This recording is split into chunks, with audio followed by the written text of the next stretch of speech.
So I'm back from the SCCA Solo Championship, which I tried to compete in the 1975 Porsche 914 in Heritage Classic.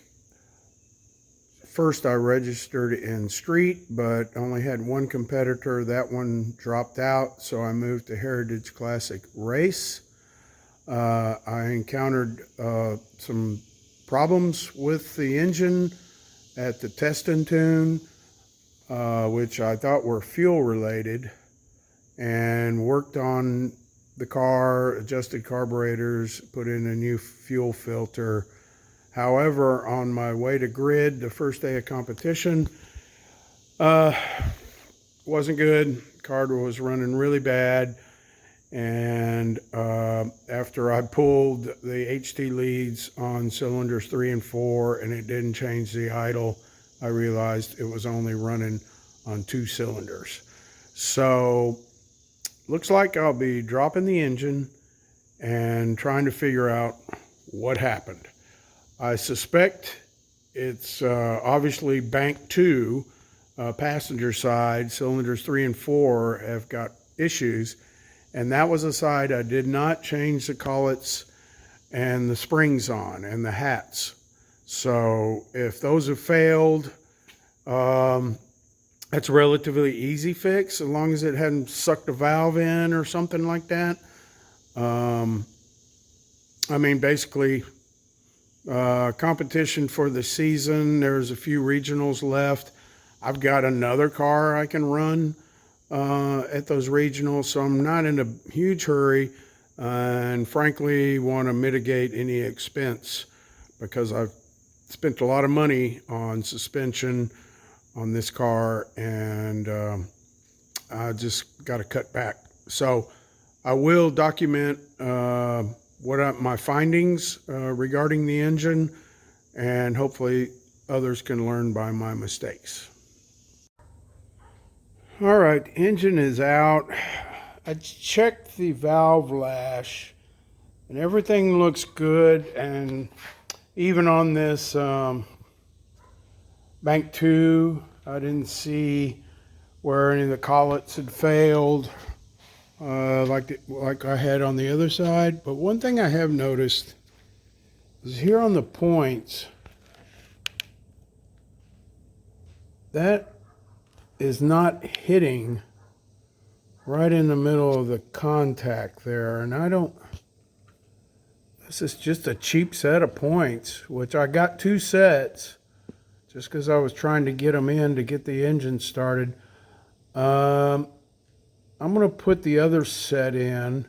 Now you can see it's opening at the right spot, so I'm not sure about that. It just seems like it's kind of hitting off to the side.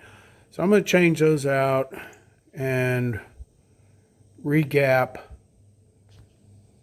and then I'm going to do a compression test, see where we're at. Yeah, so this is a set I took out, and this is a Bosch. I mean, you can see on this set that contact is not centered, and what's opening it is that little cam hits right there. That's plastic, that's a bunch of junk, whereas the Bosch one has some much more robust in construction. And you can see the contacts clearly hit square. Another thing I noted is that cam has got some corrosion, so I'm going to get some fine sandpaper and clean all that up, because that's not helping things. Maybe put a little penetrating oil in there. So I got the Bosch points in, and yeah, I think that's a much better piece. And I did a compression check. The only thing I'm seeing is on cylinder 4, It's a little low. It's just over 100. Spec calls for a minimum of 100, and I can see some blow by in there. I'm wondering if that head needs to be retorqued. I mean, potentially the gasket is already compromised, but I think I'll go ahead and pull the carbs and pull these covers and see how loose the head nuts are.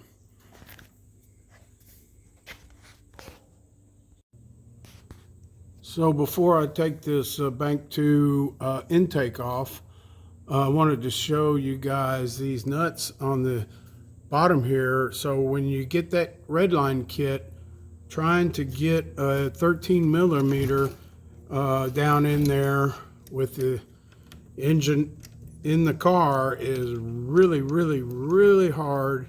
And you can see why, because it's super tight. There's no way to get your fingers in there. In fact, yeah, 13, it would have to be a thin wall, a super thin wall to fit in between there. I'm going to probably get a little 13 millimeter crow's foot to get in there and loosen that up. But I don't know that there's any way. I mean, obviously I got it on there, but I have fought it for hours trying to get those nuts on there. So it's probably advisable to install these carburetor kits with the engine out.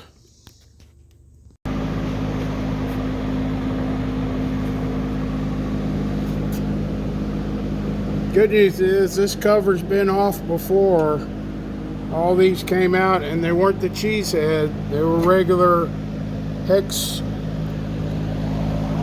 10 millimeter instead of those old slotted cheese heads. So I've struggled with these covers before. All right, let's pull it off, see what we find.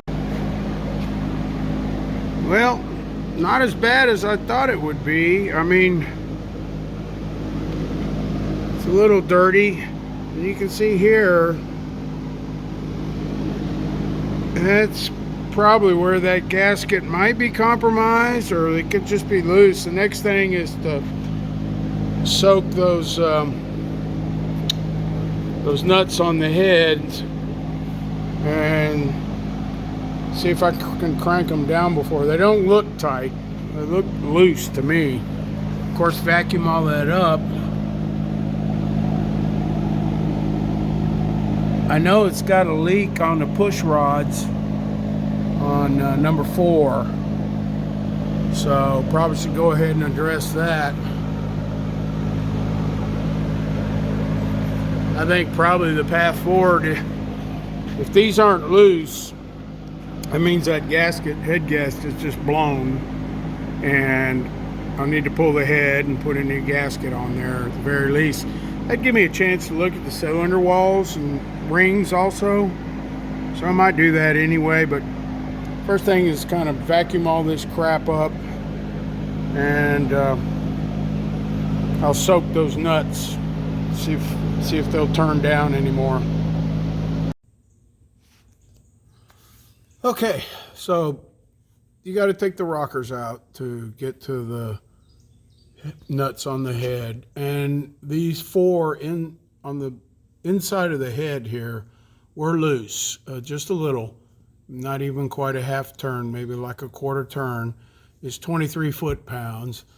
The 4 up top, not so much, just a little tweak. But I think what I'm going to do is I'm going to get the collets for this side, and those are little wedges that go under those hats. And I already have the springs, and I think I have the hats, or the washers, whatever you want to call them. But I'll double check that inventory. I just need the collets, little wedges. And also I'm going to get the sealing rings for the pushrod tubes. Because, yeah, those on number 4 there leak pretty bad. Might as well replace all that while I'm in there. And then when I get this side done, I've already done the springs, the washers, and the collets on the other side, but I'll take it apart and torque down those head nuts also. So hopefully that'll get the compression back up on all the cylinders, and we'll see if it runs better. Just doing what I can. More to come. Okay, next morning, and I've got the tins off on bank one, and you know, it's not too bad. I've seen a lot worse. I had one air-cooled engine that had so much leaf litter in it, it caught on fire, or smoldered at least.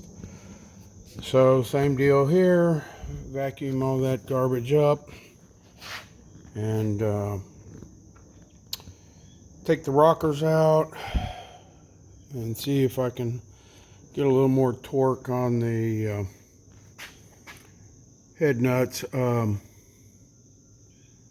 Doesn't look like a whole lot of blow by, maybe here on this cylinder, but the compression was really good on this side. So you know, will it help? Well, I guess we'll find out. I did order push rod tube seals and the collets I need to do bank 2. The springs I already have from my last purchase. I've got the springs and I have the washers. So all I need is the collets for that side over there. So I'll shoot another bit and let you know how much I was able to torque this down. So this side, just like I suspected, pretty tight. I mean, less than an eighth of a turn on each one at 23 foot-pounds. So, and of course this is the side where I've already replaced the springs, washers, and collets. I mean, you can tell the difference in the springs are much shinier. Yeah, you can see here on the push rod tube, one of those seals is already compromised there. So I'm going to change them all out. And at that point, probably start putting stuff back together. You know, I'll clean up the engine tins and, you know, guess put it back in the car, see what it does. Why not? I'll be back when I do the seals on the push rod tubes. A few days later, and I have the parts I need to keep going forward. Let's take a look at those. So I got the tins back on, I got the carburetors back on, and distributor. Note that I was unable to get that fourth nut on that manifold. Also, and I don't know if these are the right nuts, but on the sides, actually all 4 that came off were 8mm thread, 14 nut size, which typically is a 13. So I went in here with a 13 by 8, and you can actually get a socket down in there because there's a little bit more room to get a socket in. Even trying to get a 13 by 8 on that one, you just can't tighten it. So, you know, the 2 liters actually are 3-bolt manifolds. So that's what I'm running with. I think it's tight. I think the gasket is sealing, so that's all that matters. But so the parts I've got the seals for the push rod tubes. Yep. And then these are the collets for the washers. So I'll try to document that, because I don't know that I've seen that on the web yet. Changing springs, washers, and collets. I think it's pretty important on these engines. If those are original, the springs are probably weak. As I mentioned on the driver's side, bank one, bank one, the springs were rusty. And so were the washers, and a couple of collets had fractured. So I'm going to go ahead and do this side. So first thing is pull these push rods out and line them up in order. I don't think it really matters, but why not?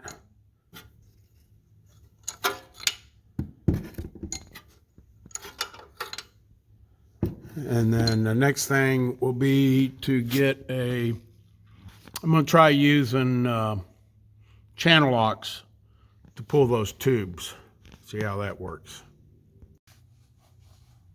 So that last one right here by the oil filter was the hardest to get out. I mean, ultimately you don't want to bend them too much with a pair of channel locks, so you're probably going to get a little bit of a bend here and there, but you know, that push rod has got a lot of room inside of there. Hey, they're not too bad. I got a little aggressive with this first one. It's got a couple flat spots, but it'll be all right. So I'll clean those up, put the new seals on them, clean up on the block there so that junk doesn't get all over the seal pushing it in. Lifters are all in there. I mean, doing this would probably be easier with the engine in the car, to tell you the truth. I don't know, with the suspension and everything in the way, you may not even be able to slide them out. It would definitely be easier with the engine on an engine stand. I can tell you that right now. But anyway, I got them out. Let me clean them up, stick them back in. All right, we got her cleaned up pretty good up there where the tubes insert in the block. And when I'll stick them in with the new seals, I'll put a little assembly lube on those O-rings so they don't try to roll over. And should be better. And probably need to do a little cleaning right around where they made up here. Yeah, let me clean that up a little more and then we'll stick them in. Okay, tubes back in, seated nicely. Push rods back in. So next, I'm going to compress these springs, get the old collets out, take the washer off and the springs, and then replace all of that. So to keep the valves from getting pushed into the cylinder, you stuff the cylinder with rope, and that just is like some filler so you don't lose a valve inside. And to do all this, you really have to have this tool which will compress the spring.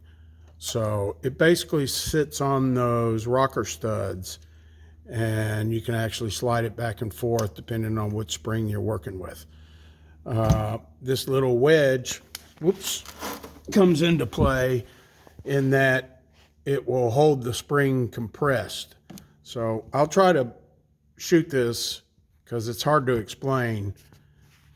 First thing, I need to stuff this number 3 cylinder with rope. So yeah, you just pulled your spark plug and then check and make sure the piston is at the low position in the compression stroke.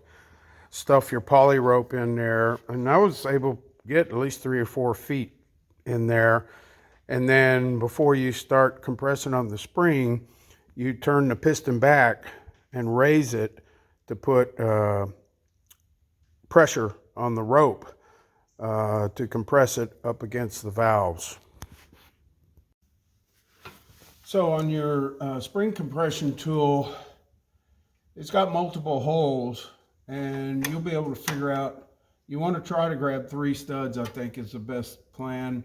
And then you want to kind of locate this where it's going to push down evenly on that top hat washer, whatever, you can, it's got a, for 3/8, yeah.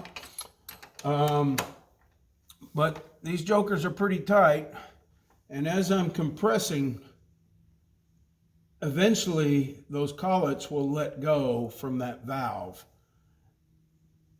Sometimes you got to push it pretty hard. In fact, I've had to use an extension to get it to release. Longer extension. Now see, I might not have enough rope in there. It doesn't seem to be putting pressure on the back of the valve. So, yeah, I need to stuff some more rope in there and get some more back pressure on that valve.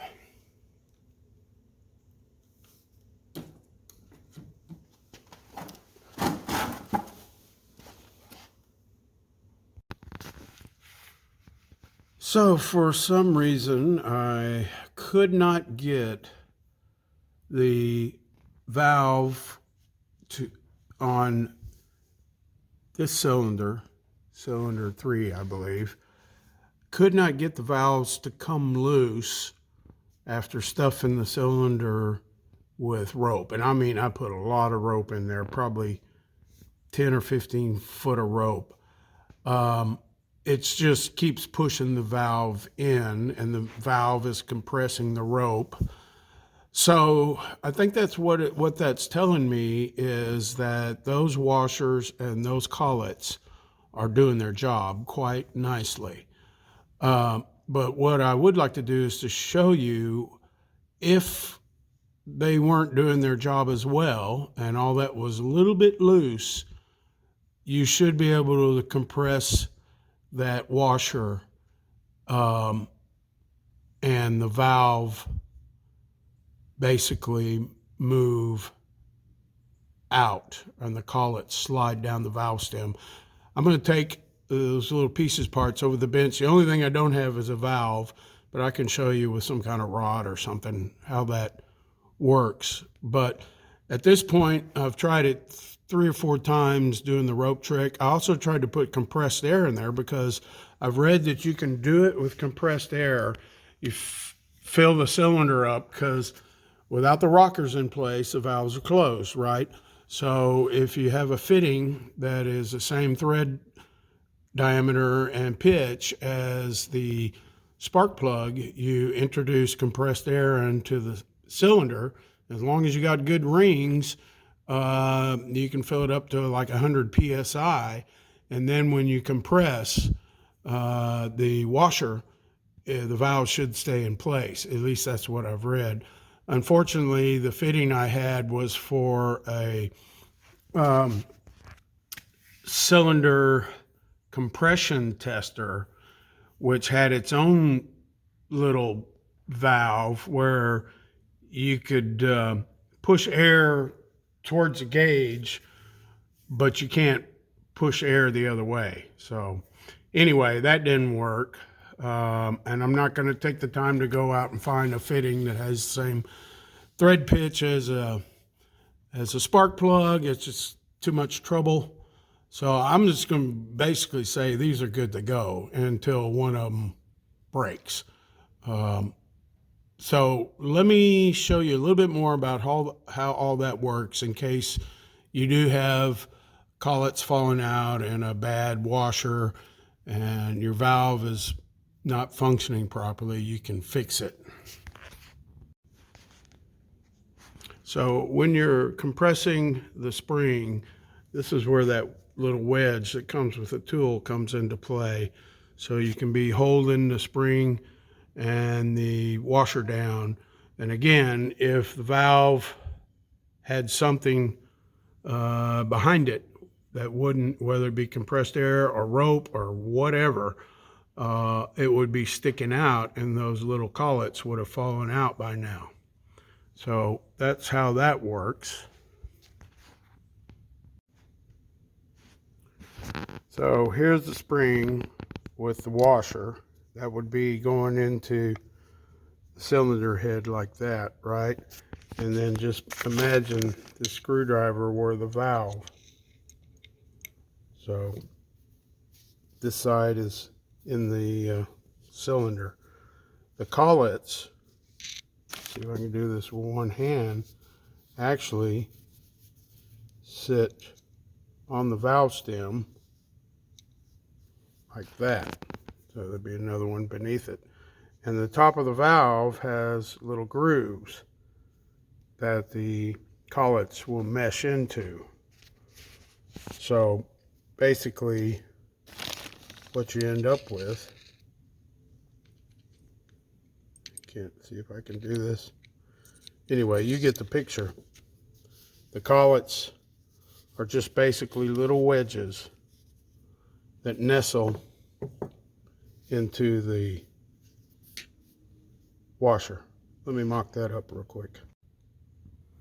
So yeah, without having the spring in place, that's the way it would end up.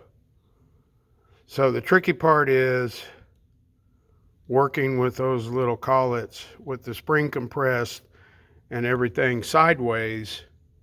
The trick is if you put some assembly lube or some little bit of axle grease or something, kind of make them sticky, you can get them up in there, but it's pretty challenging, to say the least.